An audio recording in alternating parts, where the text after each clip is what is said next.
Hello, everyone. Welcome to our Coming Out Stories from India series. Coming out. So, what is it? It is a term used primarily in the LGBT community when a queer person shares about their sexual orientation, usually with friends and family. Nicola and I decided to launch these coming out stories from India to ensure we all work together in changing this narrative. The last few years, since my own coming out, I have been looking for, role models, stories that can help me in my own journey. And guess what? There was hardly any, and if at all, not in depth enough. There's a common thread running across the narratives. The journeys have been very challenging for most. However, we also discovered that not all stories are that of pain, suffering, and trauma. Our coming out stories from India started taking shape as we started discovering that we do need to have, positive role models to bring our audience real people with their real stories, lived experiences, however, keeping in mind the uniqueness of India. Hopefully, these coming out stories can help pave the way for those who are in any phase of their coming out journey. I'm Raga Olga D'silva, or Totally Out Now, as you know me. Our guest today is someone who is very well known and very well loved in the community. I have met her very recently and I have loved my interaction with her. She is a very interesting person, very unique, I would say. So before I start this conversation, I want you to join me in welcoming Sonal Giani. Hi, Raga. Hello. Hey, lovely, Hey. lovely to interact with you and be on the same platform. And how things? Where are you right now? I am right now in Bangalore. Things are a bit hectic owing to Pride Month, but it's going quite well. We are, of course, in the middle of a pandemic, so I'm using that time to cook Oh, up new things.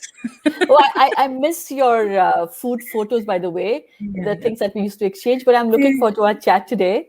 Hey, Yeah. sort of what I found very interesting as I've interacted with you the last few months is that you grew up in Goa. I Yeah. find that fascinating because I know very few people who have grown up in Goa. So tell me, how did Goa shape your life and what were your formative years like? Right, right.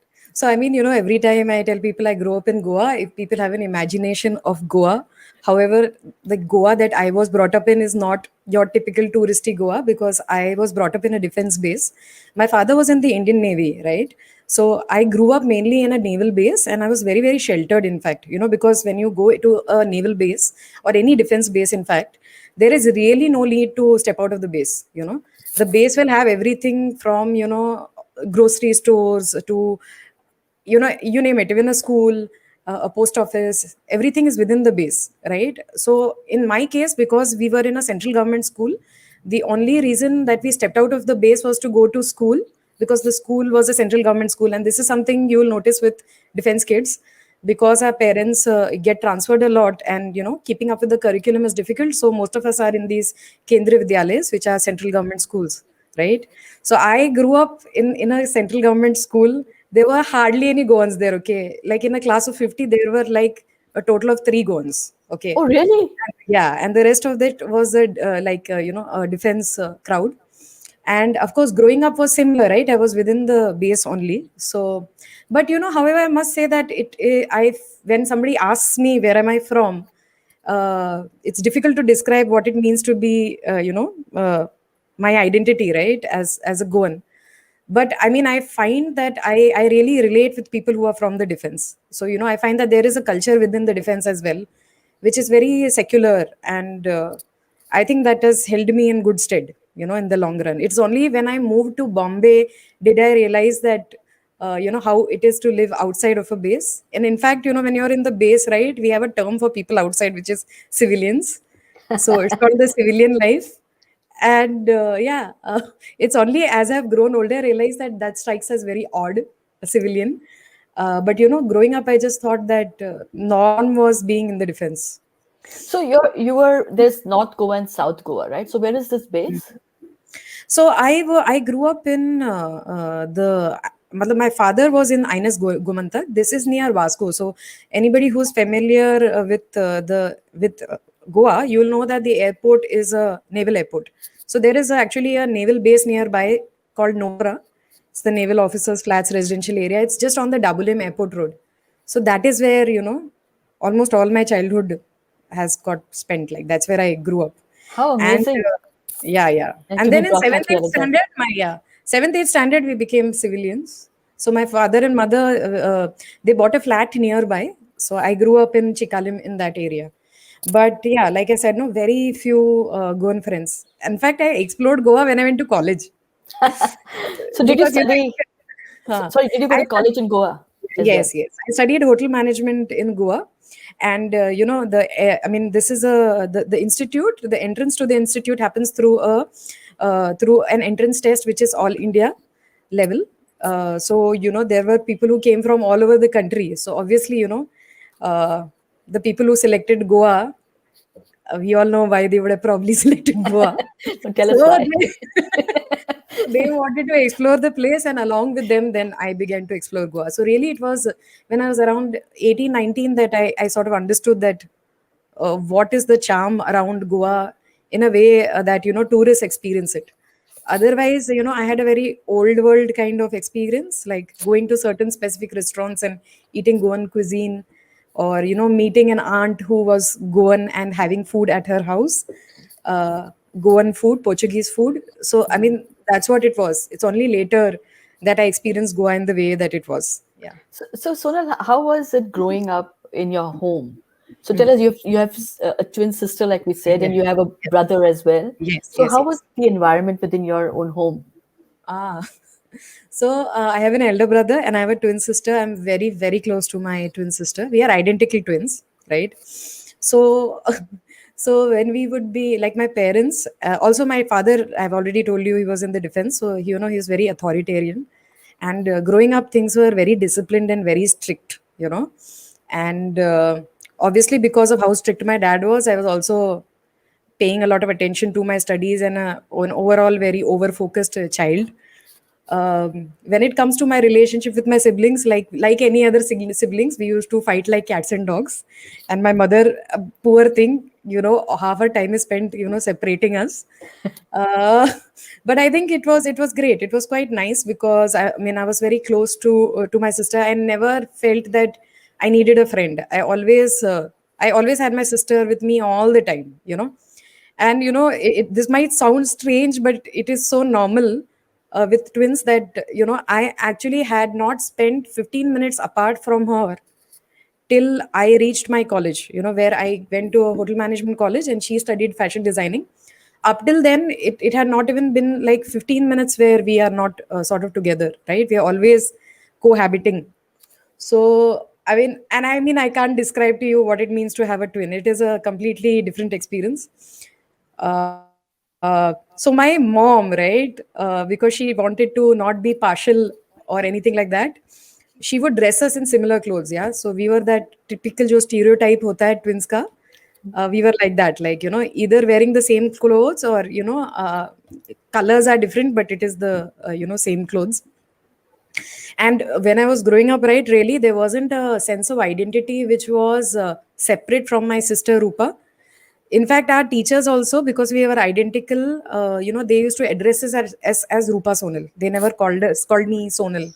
If they called out, it said Rupa Sonal. So to this day, I respond to the name Rupa because it's been used so constantly. And we always were made to sit in the same, I think, same bench, right? And yeah, and my mom always wanted us to be together as well. So sometimes they tried to separate us, like put one in section A, one in section B.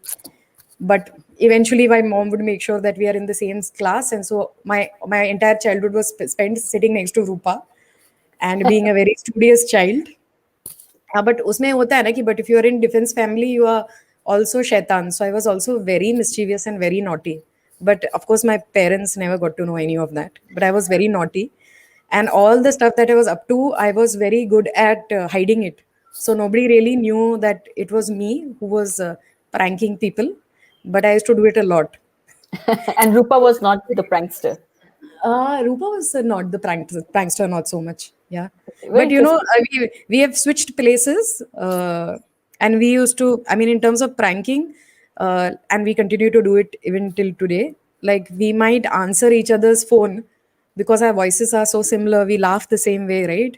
So we answer each other's call, and she's gone to my college as me, and I have gone to her college and attended her classes. So all of this kind of stuff we have done.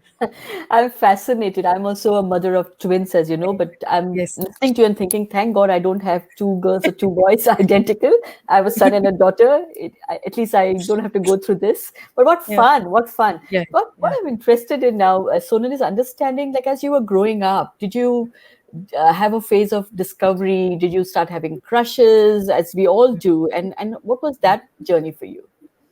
Yeah, so I mean, I identify as a bisexual, and so my first crushes were in my sixth standard. I actually had a crush towards this boy in my class, and I remember standing in line at the assembly, and he was standing on the stage, and suddenly feeling my heart, like, thumping so fast, like it's almost going to, like, come out of my body. And I was like, what is happening to me? And it would not stop. It wouldn't stop for a couple of days. So, and I mean, I was somebody who shares everything with Rupa, right? So I was very scared about sharing it with her, because so far we had never had any conversation about liking somebody.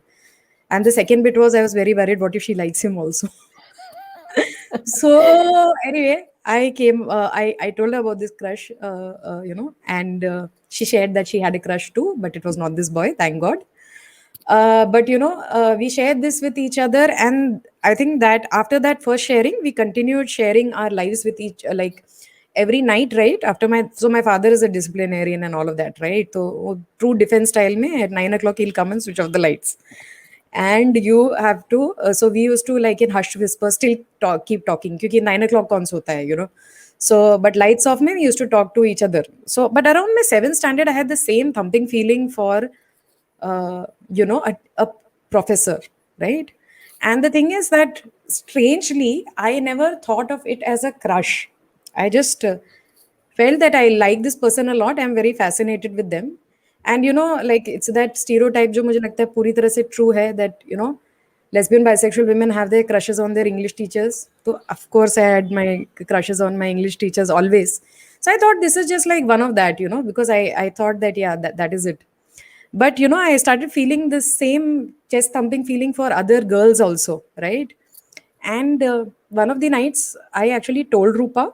No, I was talking about these girls a lot in the night. And one of the nights, Rupa, in fact, turned around, and she was like, Sonal, why do you keep talking so much about these girls? Are you a lesbian? And she laughed, right? And I, of course, uh, I mean, I felt shame at that point for some reason. And I just felt at that point that, whatever it is, this is a bad word, and I don't want to associate with it. So I basically, I think that was the beginning of internalizing some shame around the feelings that I had for women. But of course, it didn't stop me from talking about women. So now what I would do is, if, like, in the night we are speaking for 1 hour, then 55 minutes I'll talk about some rando boy, and 5 minutes I will save for talking about the girls, and I manage like that. And frankly, इतना कोई, I didn't find बहुत difficulty नहीं हुई मुझे, because I mean, at that time, when you were in Goa, there was nobody I knew who was in a relationship. So you were not exploring in that kind of way. The maximum that you, like, you could go to expressing your sexuality was to tell the person that you like them. And in my case, I said I love you to every girl whom I liked, and they all said I love you back. And I didn't really think that there was anything possible beyond that, frankly, because वो language ही नहीं थी, or I was in a small town, and even on media and everything, I had not seen anything, right? And on the media, all I had seen was this feminine, the caricature of a feminine man. I don't even want to call him that man gay, but a feminine man who's non-consensually touching people, or Hijra community. And frankly, because I was a woman, I never ever even for a moment thought that I'm like that. I was Very just so clear. Very interesting. So, there are certain comments you made which I want to touch upon, right? You said you used the word bisexual, but, and then you spoke about how you had your first crush on a boy and then you also liked girls. But at Yeah. that time, when you have these experiences, and I'm talking about now a long time ago, right? Now you're in your mid 30s. So did you understand that at all? Like, did you understand the term bisexual? That's number one. Number two is when your sister said to me, are you a lesbian? Did you understand the term lesbian? Were these terms hanging around, whether you're in Yeah. Goa or Timbuktu, doesn't Correct. matter? Yeah. Right. I mean, I didn't know of the term bisexual. Started identifying as bisexual much later in my life, like when I was 20 or something. That's when I sort of discovered it. I mean, when she used the word lesbian, I knew what it meant. That much I know. I knew what it meant. I know that what the word meant, but I don't have memory as to where I had heard it. But I knew that this word is, it's about women liking women. That was there. As far as my attractions was concerned, I mean, I didn't feel out of place because also I had crushes on boys. I was having simultaneous crushes on boys and girls. So frankly, when it came to conversations of liking somebody, I spoke about the boys. I just understood that you don't talk about girls. In my mind, I thought that everybody has everything, and we talk about the boys, but we don't talk about the girls. So in that sense, I didn't feel like separate from the other community, or did not feel isolated in that kind of way. And frankly, the thing was that I, at that point, like, when I was going through all of that, I sort of enjoyed keeping it in my heart a lot, because I mean, when something is deep, it is closeted, it is hidden, right? The intensity is much more, right? And I kind of enjoyed that, and I was comfortable with it. I liked that intensity. Okay. It's only later as an adult I feel, oh, I wish I would knew ये वो. But मेरे लिए वो बहुत experiences बहुत sweet थे. I was very happy, Mhm. and I knew that it is more than a crush. It was quite clear to me. It was quite clear to me that this is more than a crush. But in my school, I never thought, like, I didn't have the imagination that any of these people whom I'm fascinated with. For me, it was a fascinated or want to make a best friend. So I mean, I never imagined a relationship with them or kissing them or anything like that, right?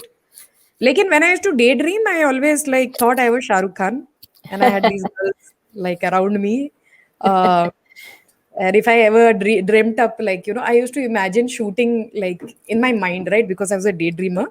Like, so I should imagine, like, these scenes where, in the mountains, there are two women hugging each other and hawa ud rahi hai and all of this stupid stuff. So, I mean, like, that imagination was there, but not for the people whom I was crushing at that point with, and I definitely didn't discuss it with anybody at that point of time. So when you went and said to the girls, like you said, you everyone you met and you felt something attraction for them, you went and said love you to them openly. Yeah. I So wrote how long letters, like I'm 10 sure page you did. letters. I'm Everybody sure. read it. I'm sure you did. So the boys I can understand, boys crushing and then writing them letters, and it's a certain experience they have and they share and they're comfortable. But as a Yeah. woman, as a girl, when you go to another girl and say love you, and you also don't know, they obviously are not identifying themselves as whatever, right? It's a process. So how was their reaction to you saying I love you to a girl No, in they school? said I love you immediately. They just did. Um, and actually, to this date, I don't know, because I've never spoken to them about what was happening at their end. It could have maybe if I would have done something more than I love you, maybe yeah, like, my queer journey would have started much long ago. I don't know, but they were very much saying I love you and all of that. And also, yeah, this letter business for, I never did it for boys. I only really did it for the girls. Okay. Because like I said, na, that वो एक intensity थी, और वो बहुत deep था, and it was all quite hidden.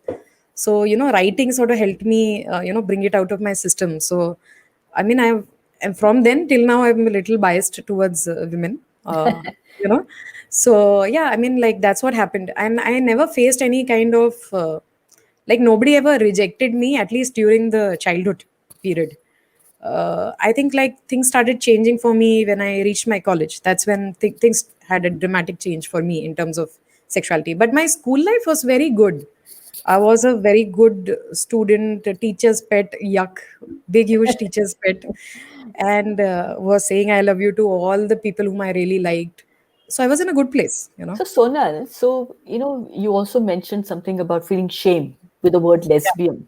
So I yeah, just want to yeah, understand, because we react to situations or certain words based on our frame of reference, right? yeah, Whatever is in our ecosystem, we hear, yeah. we watch movies. So why do you think, have you ever thought about it? Why do you think you felt shame when your sister said, "Are you a lesbian?" Mm. I think that mainly because she laughed after that. Maybe if she wouldn't have laughed, I mean, I don't think I would have felt as much.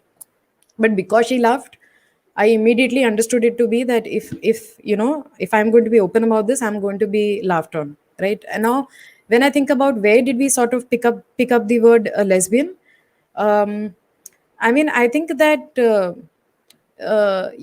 these words do get thrown around in the media.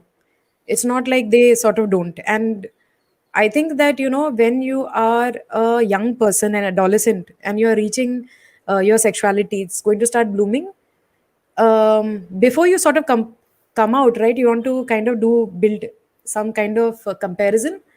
So you will try to use these words and see how people respond to that, in comparison to if you were straight, right? So I think our classmates were also using these words. But I mean, there was just no, I mean, I don't remember at all having any kind of reference point to lesbians. But मुझे लगता है कि maybe it could be because around the same time this film the fire came out, Deepa Mehta's fire. So, and before Deepa Mehta's fire anyway, the build up to that film, so I think the word was being used in popular media. Yeah, but like I think that children, they definitely have curiosity around their sexuality, and they do start discussing these things. And not just homosexuality, just sexuality in general, they will crack jokes about it, right? And since we never had anybody talk to us about it, I think that it further created a problematic situation. Like in every KV school in India, in your seventh standard, you have a chapter on reproduction, Yeah, right? Which is biology. nicely skipped. Okay, the teacher will tell you, go and read it yourself. And obviously, none of us will read it, right? But not reading that chapter, I think, was a problem, and I think it did contribute to it. We needed to be spoken to about our sexuality, at that time. All of us were going through some changes. So I think that is how, I think it's a mix of all of that where I think this came up. And I think the shame, I think that it kind of multiplied over the years, because I sort of never questioned it at all. Like when she laughed about it, I never questioned it. And so when you don't question something, it becomes like a conditioning, right? So as I grew older and I didn't question it, just kept building up, building up, building up. वो जितना मैं छुपा रही थी वो उतना ज्यादा Hmm. उसमें shame ऐड हो रहा Yeah. था मिक्स में. Sure, sure. But that brings me to this whole conversation about fire. So you Yeah. said, and I understand that 1996, I think, Yeah. 96, right? When Fire, 96, 96 when Fire was released, and around that time, if Fire was brought into your living room at home, Yeah. was it first of all? I think those days that you had VCRs, right? We Yeah. didn't really Yeah. have Yeah. OTT and stuff. So if that conversation was ever brought into your home in your living room with your mom and dad, Mm. how would that reaction would have been, or was it a reaction to anything to do with the gay scene? Right. No, I mean, the thing was that when it came to films which were considered adult, we were not allowed to see it, and my parents didn't discuss it. And if there was a film coming up, I remember as a kid around my fifth, sixth standard watching a film which was about a trans woman. And I didn't know anything. Like it was. In the film, the protagonist of the film is male bodied, and then she transitions into a trans woman and comes back home. And I remember my mother being very skeptical about me watching that film and saying not to watch it. You know, not to watch it, but I remember her being a bit uncomfortable. So like asking like, "What are you watching here?" And I think like Fire is the kind of film we would have never watched.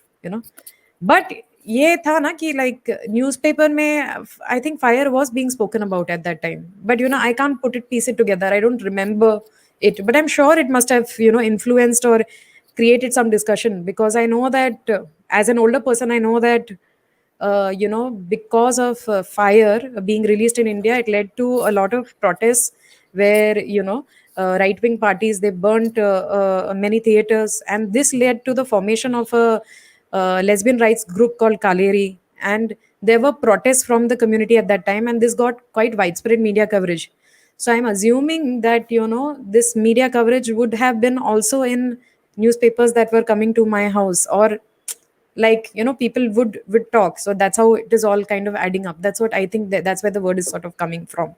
Sure. That's And my and, and you analysis. said that in college things changed for you, right? So Yeah. in what way did they change for you in terms of your Right. sexuality? Yeah. Yeah, so I mean, in college, I I had a boyfriend for the first time who was an amazing, wonderful, beautiful human being. But when I was with him, I constantly kept feeling that I wish I mean, I started realizing that what I'm having with him, I would like it with a woman as well. And my deep friendships with women continued, right? And I so this was the time where I had begun to understand that your body responds to touch a certain way, right? Because there were certain women who if I said to them I liked them, they held my hand or touched my face, but my mind didn't work in a way that this can progress further, right? My mind was not working, but my body was. It was responding to touch like anything. So I was like going through this period of a bit kind of confusion and also fear. I mean, I wanted to go and hang out with these women, but I was very fearful because in my mind I also had a stereotype of the lesbian woman. So I was worried that this person will be, I mean, I was thinking about the other women being the lesbian stereotype. So I was worried and scared about this. Yeah. But I think like before I could even figure out my sexuality or sort of come out with it or understand ye ho kya raha hai, I was outed without my consent. So one of my classmates, they put up a photograph of me and another friend of mine on a social media platform and asked that they put up a poll saying, do you think Sonal is a lesbian? And by the time I came, I mean, I got to know that this is put up and I got it removed. A lot of time had passed because I told the admin that it needs to be removed, and his response was, oh no, the group is not active, and for once this is a topic of public interest and he's not going to remove it. So I had to really sort of fight my way through it, and then he finally removed it. But by then the damage had been done. So basically it became very difficult for me in my college after that. My like when I would enter a room, the volume of the room would like noticeably drop, right? My friends, a lot of people stopped talking to me, stopped hanging out with me, and the girls who I was friends with and I really liked, they also stopped talking to me. So it was very devastating, frankly. And also besides this, because I was the lesbian, all kinds of colored rumors about me, were being shared on the college campus from everything you can imagine about a woman they think is a lesbian. So it was very, very difficult. And, there was just no support, no help, no nothing. So you went And to you went to the college administration, and they didn't do anything about it. no, this also the group was managed by my college friends. It was an awkward group. So the Okay, admin was very old school. Or the social media was also very new. So it was one of my classmates who was the admin of the awkward group. I And see. I told him to remove it and he refused, right? And by the time he removed it, everybody in my whole college knew. And so then I became the subject of chai pe charcha, basically Gossip. discussion, Yeah. gossip. So that was tough for me because, and that made me very depressed, and I lost a lot of weight, and all these signs of depression, being very suicidal also at that point. And there was a day where I was self harming, which is where my one of my classmates found me, and she told me that two of my classmates, and they told me, one of them told me that her mother is a professor. She's a professor in Bombay, and her mother meets a lot of people who identify as lesbian. And I mean, I had not come out to them, but they knew ki kya baat hai. So, and she told me that there are people like you, and you're not the only one. And they had met my mother, so they both encouraged me to come out to my mother. So this is the time I sort of came out to my mother, and she was I mean, I was coming out to her as having relationships with both men and women. So it was difficult for her. Okay, not just the women though, obviously difficult, but even the fact that I am with men, right? So but she told me that after listening to me, she was supportive, and but she told me that because I'm and I told her I'm a lesbian because that was the word I knew. But she told me that yeah, because I'm also attracted to men and having relationships with men, maybe it's just a phase and I should probably meet a counselor and talk to a counselor. But just being able to share it with her, no, made my life much easier. So I could go back into that college and concentrate on my placements. Until then my academics had fallen sharply because of the depression which was unattended to. So it was quite tough. And I got into a placement, and I've spoken about this also publicly, that I got into a hotel which claimed to be LGBTQ friendly, but when I joined the hotel, I faced harassment all over again. Oh God. I wanted to be out, because they did a sensitization session on gender, sex, sexuality, which was unheard of, like, at that time. And when I came out to the facilitator, he said that, Sonal, don't come out. This place is not, like, it's brave of you, but don't come out. The place is not really safe, something to that extent. And I didn't want to come out, because my experience in college had been so bad that I just wanted to sort of remain in the closet, right? But the thing was that, I found myself lying a lot, right? Because what would happen is that things would come up, right? By then I had gone to Bombay, I had found the queer group, I had a girlfriend who was comfortable with the word lesbian, she was lesbian herself. And so I had a partner. But every time people asked me, like, what have you done on the weekend, I would say that I was out with so and so. And after a period of time, they started, like, cracking some jokes, which were alluding to the fact that my sexuality may be different, right? And so I didn't want a repeat of what had happened to me in my institute. So what I would do is that I started changing the pronouns. So I would say that I've gone out with this guy or whatever. And I thought, that's it, simple, problem sorted, it won't come up. But you will be surprised how many times it came up, right? And I found myself lying through my teeth to these people, and constantly feeling that they'll find out. And so obviously that was not creating an atmosphere of trust, right? And I'm not proud of this, but it affected my performance at work at all. I stopped coming in. The classic signs of depression, which I didn't know at that time. I didn't feel like coming out of bed. I would be skipping work. All of this stuff was happening with me, and this is the time when I came out. No, I was hauled up by my manager, and she asked me ki kya hua hai, what is the problem? So, and she assured me confidentiality and told me to share what the problem was.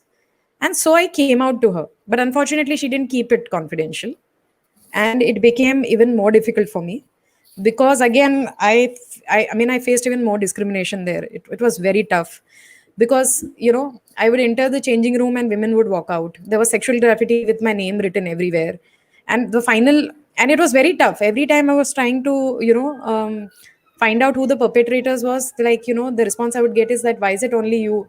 What are you up to? Why is this happening to you? And I think that the final straw for me at that time was a safety issue, where I mean, I was supposed to be dropped back home by my drop guy in the night, and he he made a sexual advance.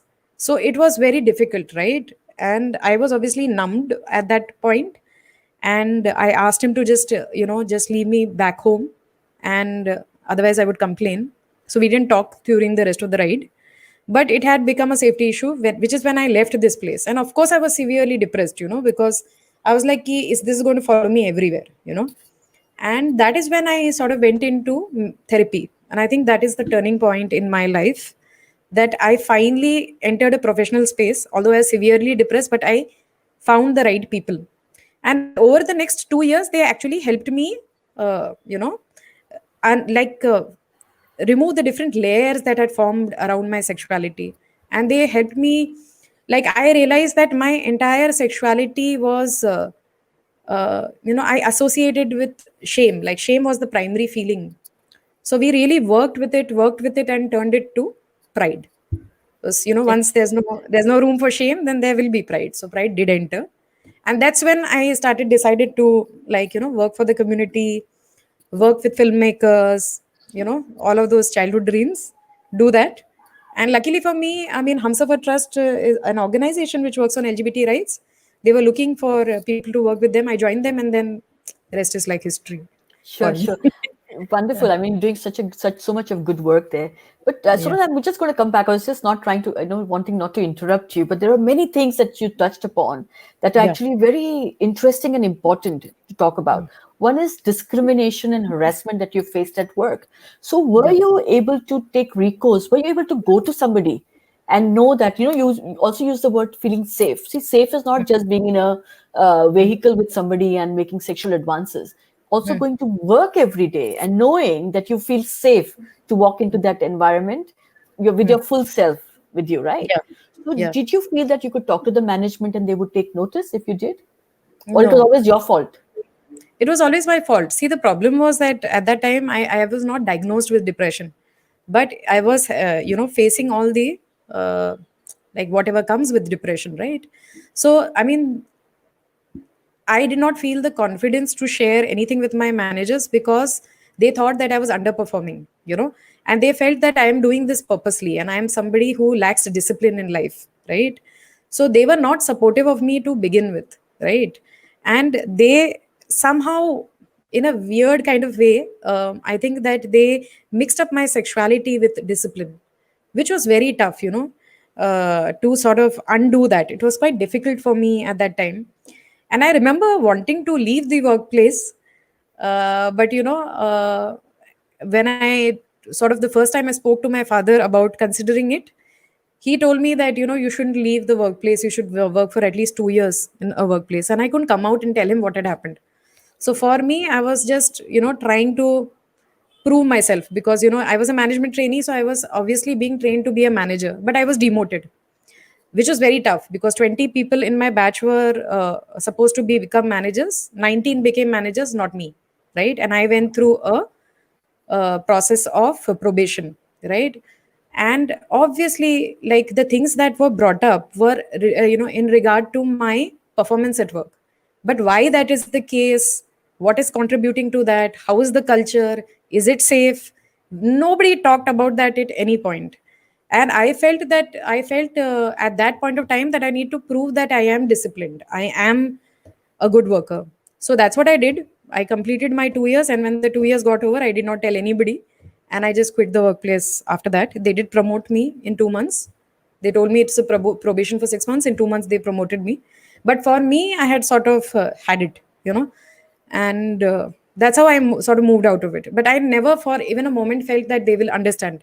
However, I knew, like, intrinsically, that certain things were not okay. So for example, this sexual graffiti business was not okay, and although I was one of the I would say junior staff in terms of hierarchy, in terms of management, I did shoot a letter to the general manager of the property, saying that this is happening every day, and this seems like a character assassination, and the message you are giving to the women in the hotel is that people can get away with this and it is not safe. So I remember doing that without having language for gender and sexuality, and the person was found the very next day. But except for the general manager of the hotel, whom I can't approach every time, nobody else was supportive. The response was that, what are you doing? And Yeah. stuff like, I am inviting it. And Yeah. I was not out, right? Not out to my own self, so how will I handle it, right? So part of me also blamed myself. I thought that maybe it is me, maybe I am indisciplined, so I deserve it. But I knew that something is wrong, but I didn't have the language to it, for it. I didn't know how to sort this through. There was no support structure. So it was really when I entered counseling that things changed dramatically for me. But by the time I'd reached counseling, I was in very bad shape.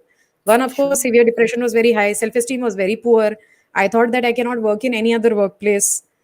I think suicidal ideation was very high. All of this was quite a bit of a mixture. But luckily for me, I had a great counselor, great exceptional counselor who worked with me and helped me understand this. And then I found the Hamsafar Trust. Sure. And they were obviously, like, I found a boss in Vivekanand. And if you don't know of him, he's the CEO of the Hamsafar Trust. And every staff member that he has, he believes that they can change the world. And then we do, So he had a lot of belief in me. And although I didn't have any faith in my capacities, he did. And he pushed me, to be in advocacy projects. And by this time, I came out through the counseling. Uh, and also previously, I had come out to my mother, I had come out to my sister, I came out to my father after the 2009 judgment. So I was one of the few people who had come out, but come out as a coping mechanism, not as, it was not not everybody has a positive coming out story. I didn't. I'm one of those people. But I think that when I joined the Humsafar Trust, because I was out by then, they encouraged me to speak more publicly about the issue, and they pushed me to be part of advocacy programs, which involved talking, facing the public, and speaking about the issue. So, like, I mean, over the years, what happened was that I spoke about the issue to all kinds of stakeholders, whether it is people from a society, or lawmakers, or the police force, law enforcement agencies, politicians, educational institute, workforce. And I think like talking to the people, no, that changed me a little bit, because अब तक मैंने सिर्फ hate देखा था, but the more I spoke to people, it made me more positive and hopeful, because I realized that ki in India, the more people I'm talking to, especially the ones who are very homophobic, it's not, hate is not the primary reason. The reason is ignorance. And 99.9% of people were engaging with me if I was respectful. So, if you were respectful, even people from polar opposite views would engage in a healthy debate with you and change their position. So, talking to that many people, it actually like helped me, my self esteem, and feeling more sort of powerful. And obviously, coming out in the media as well. So, coming out in the media was, I think, it's very difficult to be out in the media. I came out in the media in a very like public way when I was about 20 to 23. And basically, I there was a documentary show called Connected Hum Tum, which ran on ZTV for about 3 months, where I was out as a bisexual woman. And since it was a documentary style show, it was about my life, and it ran for 3 months, so there's no missing it, right? You will see me. So I came out to my extended family and everybody around me. But I think before that, I was very nervous and scared, because I had not seen anybody be on a documentary style TV show. I had seen one or two people giving interviews, but if you miss that episode, you sort of miss their story, right? And so I was very worried, because I had gone through a lot of public shaming. So I was very worried that, what if I go through some hate crime, or what if people follow me? What happens to my family? I was very scared. But after I came out that publicly, I mean, I was only met with love. So out How of the beautiful. thousands of emails that I got, or messages that I got, only one was a hate mail, only one. And yeah, people were overall very supportive. So it did something for me. Tab tak I still had something kind like of a cloud about being out, but that bubble just broke. And when you are out that publicly in the media and on TV shows, and you are a public figure, I think it does something different to your sexuality, which is not usual. It's not the same as when you come out to your family or close ones or people you trust. So it's been interesting to engage with the public on this issue, and actually, I think that influence change. So I know that I've co-founded Yaria and Umang, and they have had a change in the city. I can very safely say that and proudly say that, right? The young people, Yaria is a youth group. So what started as a few people meeting together, it gradually grew up to becoming a bigger group. Almost 8,000 people on the group right now. We did many events and many workshops, and we, I think, supported the capacity building of young people for them to build support groups in their college. And now, if you see, compared to when I was coming out, now 10 years back, there was just nobody talking on campus about it. Now, most of them, at least their NSS wing, will want to do an event, or they may already have a support group. And the primary difference, I think, is that, when 10 to 12 years back, if you met a young person, there was no question they are going to come out to their parents, and they are considering maybe being out to their friends. But now, when you look at youngsters, they are definitely out to somebody in their college, or like a friend and colleague. That's a given, and they are considering coming out to their parents, right? And this has Very happened because we have built networks, right?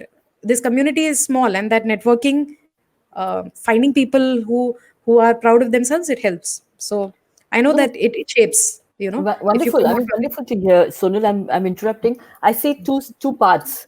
I see a 22-year-old, pre-22-year-old, and a post-22-year-old Sonal, right? And Yeah, it's very interesting. I think the first part, there was this whole gaslighting also that you got used to from people. Everything yeah, became about like, oh, it's your fault, you should change. And we hear this a lot when we do a coming out story series.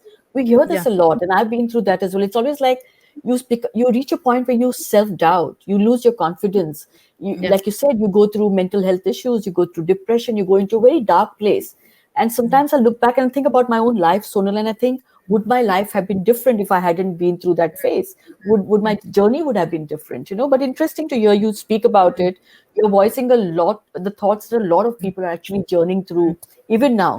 Now the second part is, which I love the most, is where these conversations are paving way for new narratives, is where you're talking about how things can change once you Yeah. accept it, right, within yourself. The whole internalized homophobia that we go through, right? Once you have Yes. cut through that, then your life Mm. change, and you have made not a change just for yourself, right? But look at the change you're making in the community for the community. However, I want to just say one thing. While you're giving me hope, and I'm thinking, wow, things are happening, but I receive a lot of emails, a lot of messages on a daily basis that people are really struggling even now coming out to their families in India. Friends Yeah. is easier because Mm. friends, will support you, hold your hand, and if they don't, then they're not your friends anyway. But families you can't get away from. No, they are parents. No Yeah. matter, you can't say not my mother anymore. They will Mhm. always be your mom and dad. So, but I Yeah. think that while you're giving me hope, I think there's a long, long way to go. The youngsters at my fan base, by the way, is 19, 20-year olds for some reason. They write to me. I'm receiving hundreds of messages saying, no, actually, I can't come home, come out to my Yeah. parents. And I Mm. know what you're saying, that seed has been sown, it is changing. Yeah. But we have a long way to go. So, what would Yeah. you tell a parent listening to this show? Hmm. Right. Okay. So, thanks for sharing all of that. And of course, this is the reality that you are finding that, it's still quite difficult to come out to parents. And I mean, my situation is similar. I also receive, like, that is the primary reason that I am written to from the community to, offer support in terms of coming out to their parents. So it's a very, very big challenge. But I think it's a huge change, Raga, because like 10 years back, we didn't have these emails. There's just no question. So people have been questioning, and that there is a churning sort of happening. So that is really good.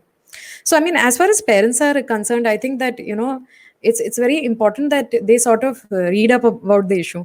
I'll tell you, my father, for the longest time, he was like, "Okay, I love you," but he never read on the about the issue. Okay, and one day I had not told him about an interview I had given on Zindagi Live, which is a television style television interview, right? And it replayed a year later from the time that I gave that interview. And when he saw that interview, he was like, "Oh, now she's talking everywhere, right?" And that is the time, first time actually, he went and read a Wikipedia page on homosexuality, and automatically, half his problems are solved there when he had information, about it. And there is ample information available for parents at that time. Secondly, I think that that I mean, if it is not coming naturally to you to be accepting of your child's sexuality or gender, don't beat yourself up. There is many years of conditioning, and it will take you some time to be comfortable and open about it. So the things that can help you, one is of course reading up more about it, but I think it also helps a lot to meet parents who've done the same similar journey, right? So there is a support group for Indian parents called Speaker.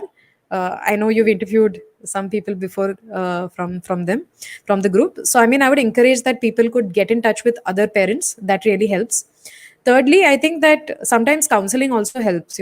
So I mean, this is something I also tell young people a lot, that once you come out to your family, or the journey doesn't end there. Now it is the coming out journey of your parent, and you have to be, sorry, you have to hold their hand in this journey, right?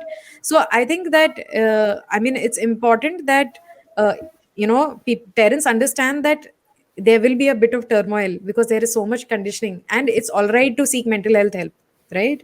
Some of us are not tuned to handle the kind of pressure that will come our way, and we might be having fear that we have probably not processed where it is coming from. So I find that counseling sort of really, really helps. So those are the top three things I would say to parents.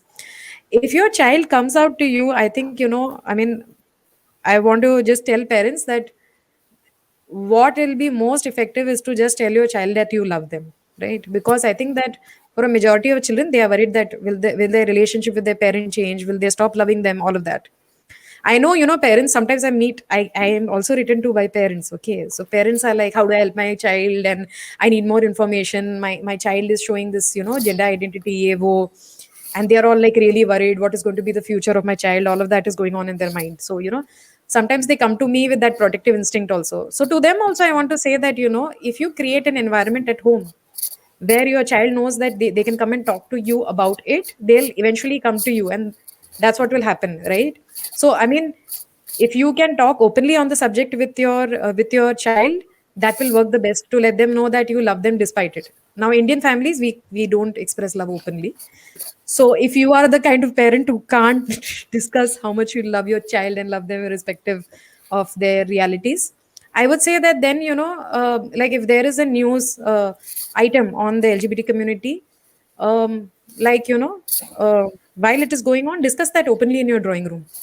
If you discuss it openly, the issue in their drawing room, the message that goes to your child is that your parent is open to these kind of discussions. So those are indirect ways of letting your child know that you're open to this discussion. And post that, I mean, I will say that if they find that, that they can talk to you, they'll come and talk to you. You tell them that you love them. Uske baad ki journey, there are enough more support groups that, they will do that journey. They were well equipped and we can make that journey, right? If our parents are with us, it's like we can do it, and there is more than ample support available, right? So all you have to really do Absolutely. is ensure your child that you do love them. I mean, I have seen parents, like, I mean, I made a film, okay, called Shadi Ke Kapde. It was my first film, and it is about this trans person who is who's a female bodied but identifies as a man, and there is a wedding in the family, and the relatives are forcing the person to wear uh, female attire.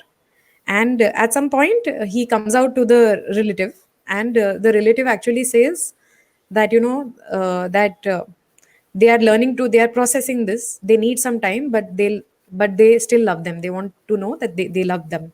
And I had made that I mean, the pitch for the film, I had written the film on familial acceptance. And for me, I mean, I had written it, I mean, thinking that this would be the ideal thing for somebody to say. But I was really surprised, like the people whom I sent the film to, they would cry at that point. And I mean, you would say that, oh, like, does I love you really fit? But we हम लोग मतलब India में खास के हम तड़प गए हैं प्यार के लिए, we are like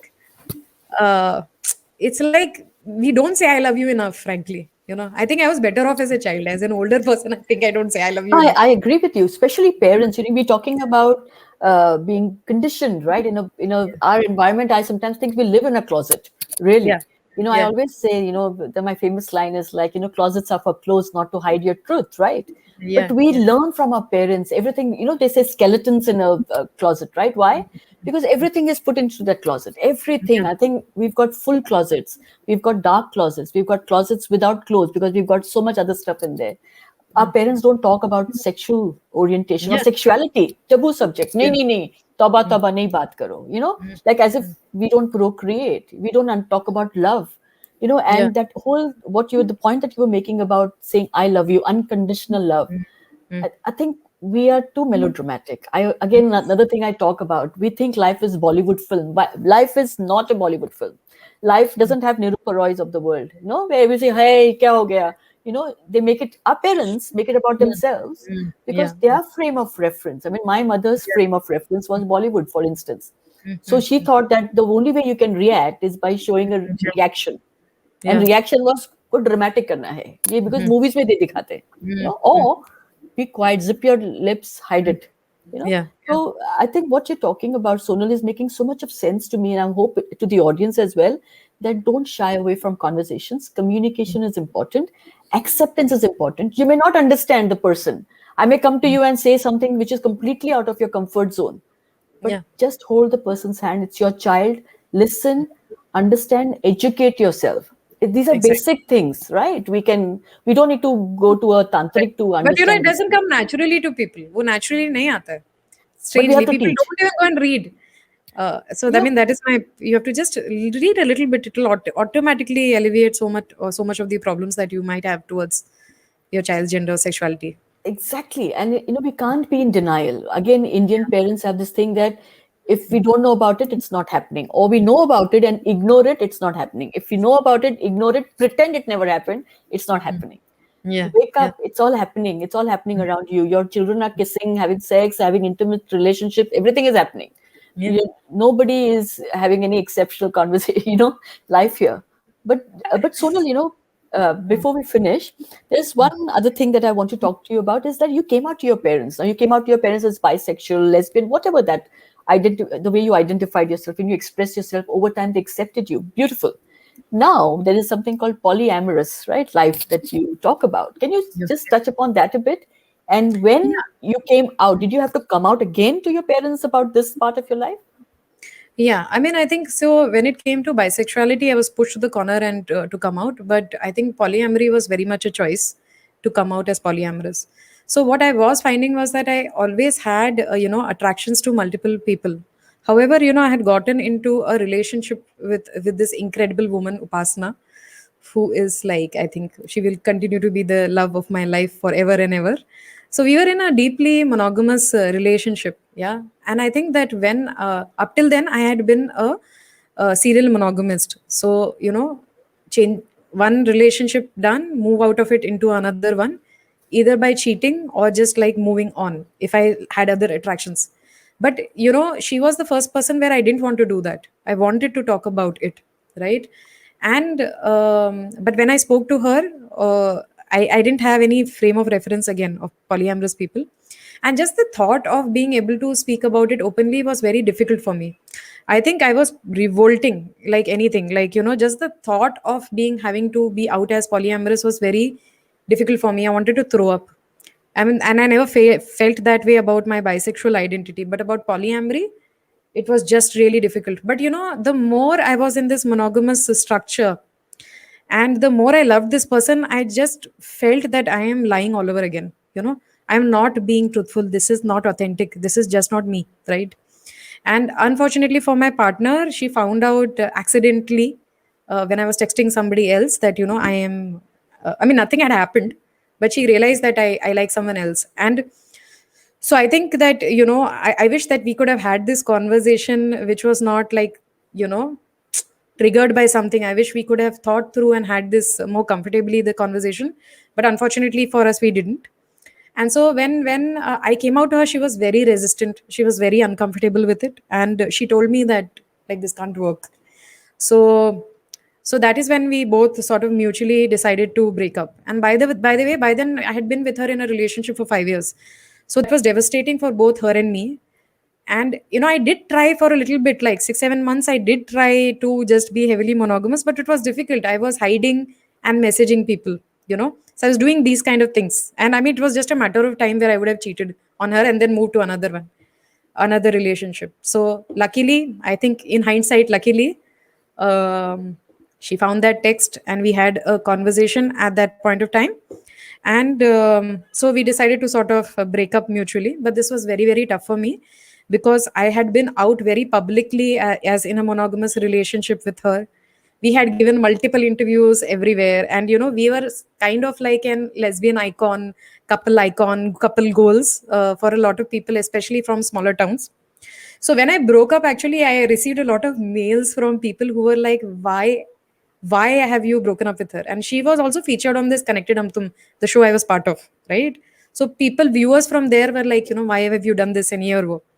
But it was challenging, because after all of that, after being so heavily monogamous, how do you come out as polyamorous, right? And my friends, they didn't want to associate with me because in their textbooks, it was like I am a cheater or I am not loyal. I am a bunch of things, right? Basically, cannot be loyal, is promiscuous, just wants to have fun in life. Such a beautiful person, ruining their life. That was the kind of narrative. So that was sort of built around me, and I just knew nobody polyamorous. But I knew this much that I can't lie. That's all I knew. Like, I need to be authentic if I want to be my full self. So we separated, and I moved out of our house. And this was devastating because it's a live in 5 years, beautiful relationship, monogamous, couple goals. I thought I am like totally out, but I was not. People didn't know this, right? And so after that, slowly I started speaking about polyamory, and I met with a lot of resistance. The first 1.5 year was very bad. And that is the time that in one of these LGBTQ conferences, when different communities were speaking about their issues, I spoke about bisexuality, and I also openly spoke about being polyamorous. And because I was out at that conference, I met somebody who was part of a poly support group in Bangalore. And she was bisexual herself, and she brought me to this space. And once I was part of this space, right? Because up till then, right, I hated myself for being polyamorous. I thought like I am doing a grave injustice to somebody who's so beautiful, right? And like is the nicest person, the most considerate person, the person I love the most in the universe, I'm doing this to them. So I had a lot of self-hate, in relation to my polyamory. But going into the support group, they really helped me address a lot of stuff, right? They helped me understand love differently. And slowly I started coming out. And by the way, in my journey, Upasana has been the most supportive, right? Sure, she wants a monogamous situation, but she's been really supportive. She's my strongest supporter, strongest ally, through the whole thing. And I found that all my friends who were very negative about this, when they saw me struggling and still working on it, working on being authentic, their position around polyamory changed quite a bit. But I think what changed for me fundamentally, Raga, at that point of time was, for the first time in my life, right? I was in a poly community, and for the first time in my life, I understood what it means to be in a space which is not biphobic, right? Because until then, if I was in a straight space, they had a problem with if I was with a same sex couple. And when I was in the community would be like, oh, you are promiscuous, ye wo. And I felt even more, when, because I was I think the first in the country to be speaking so openly about bisexuality, right? So obviously every time somebody said that bisexuals are promiscuous, I felt the need to, be defensive about the community and say that no, we can be monogamous. So it was a very different kind of pressure at me, because I was like, my whole life has been about this, right? So, and I think, like, later, but however, being part of this community, I understood what it means when people are comfortable with bisexuality, what it means to be in a space which is truly bi friendly, which is truly you. So I think that, I am in my best place in my life, at the moment. I don't have any, I mean, I think that there is no struggle in my mind at the moment, and it has allowed me to function better, be more productive, and understand that love is complex. And loving many people has also made me realize that I have a lot of love to give. Till then, I thought that I didn't, but now I know that I do. So yeah, I think overall now I'm in a good place with polyamory, but it was quite tough. And to this day, I think that it's difficult, this whole conversation with different people, because sexuality is still discussed in, I think that smaller circles, or we it's a hidden conversation. But monogamy, every single person discusses it, right?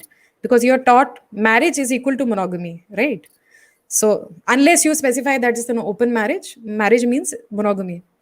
So everybody has an opinion on it, so it makes it much tougher. And I think that working on that self hate was much more difficult. But I had to accept my polyamory to be in a better place with my bisexuality, and that is what has happened. So yeah. Fantastic, as long as it makes you happy, Sonal. But I want to ask you one last question is about your parents. So when you did Yeah, you have to parents. come out to them? Yeah, That's yeah. what I'm saying. So You have to come out about everything, right? yeah. So I mean, of course, my parents asked me what happened with Upasna, right? Or what Yeah. happened in that relationship. So I mean, I didn't use the word polyamory. All I told them was that, that I know that in my family, there have been my relatives who have divorced, their wives or husband, and maybe cheated and moved on to other people. I found myself liking more than one person, but I didn't want to do that to that person. So we have separated mutually. And so that's all I said. And my mom just instantly got it. She didn't even ask any other. The only question she asked me, oh, then now you can be with a guy. So I said, yeah, I can be with a guy. I can be with a guy and girl. I can be with two girls. I can be with two guys, or I can be with nobody. Right. But it was as simple, just to tell them that I just want to be honest. I don't want to do what has happened before. And they all know, right? People, it's so natural to have crushes on more than one person, even if you are in a monogamous relationship.